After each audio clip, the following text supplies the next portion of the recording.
Et voilà, dernière petite vidéo qui rentre dans la catégorie du matériel. Donc ici, c'est pour montrer le dossier qui allait avec les pulsodromes parce que les images dans le TFE ne sont absolument pas lisibles. Et je trouve ça dommage parce que les enfants ont quand même écrit de chouettes choses.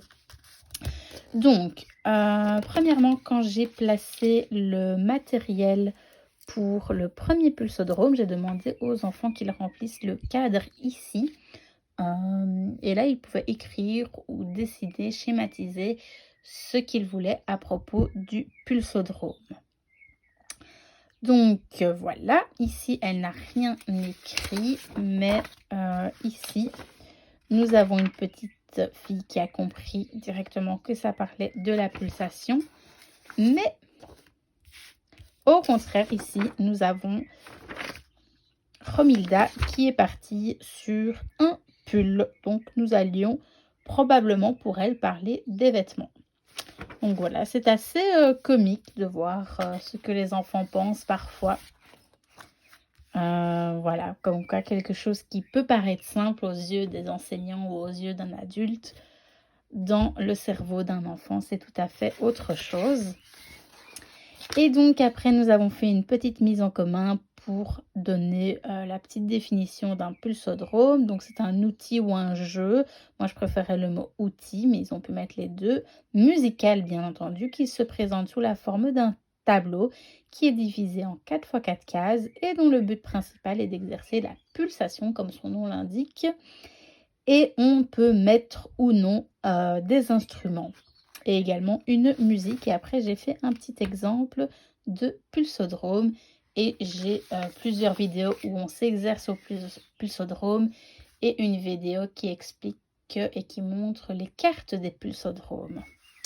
Alors, ensuite, quand j'ai préparé le matériel pour le deuxième pulsodrome, les enfants remplissaient la page ici qui parlait du premier pulsodrome. Et donc, on peut lire que c'était bien, mais que ça allait trop vite. Donc, je demandais le ressenti. Ici, c'est un ressenti de 3 sur 5, donc au milieu. Alors, ici, est-ce qu'elle a écrit quelque chose? Donc, elle a bien aimé parce qu'elle trouvait ça drôle de se tromper. Je ne sais pas si c'est comme ça qu'elle a voulu l'écrire. Et elle m'a mis que ça travaillait la concentration, ce qui n'est pas faux. Ça ne travaille pas que ça, mais c'est déjà un très bon élément.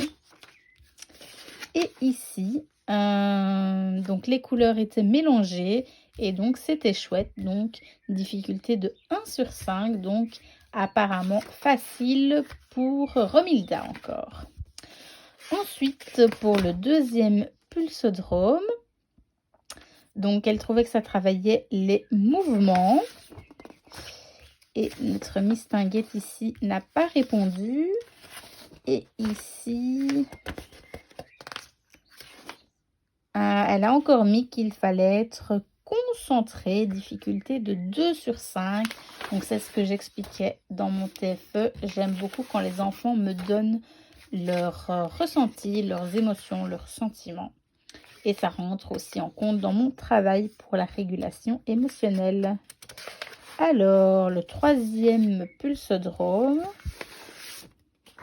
travaille également la concentration pour les enfants. Alors, voilà, donc ici, difficulté un peu plus soutenue parce qu'elle aurait aimé qu'on puisse faire la pulsation avec la latte et pas qu'une seule personne. Voilà. Et donc la même chose ici, elle voulait faire avec le xylophone, mais elle n'a pas pu le faire. Et donc, je sais au moins ce que je dois améliorer pour la prochaine fois. Voilà, quatrième pulsodrome, il faut également être concentré. La concentration rentre dans l'inhibition. Voilà, et après quand on a eu fait tous les pulsodromes, on a fait une petite mise en commun de ce que ça travaille le pulsodrome.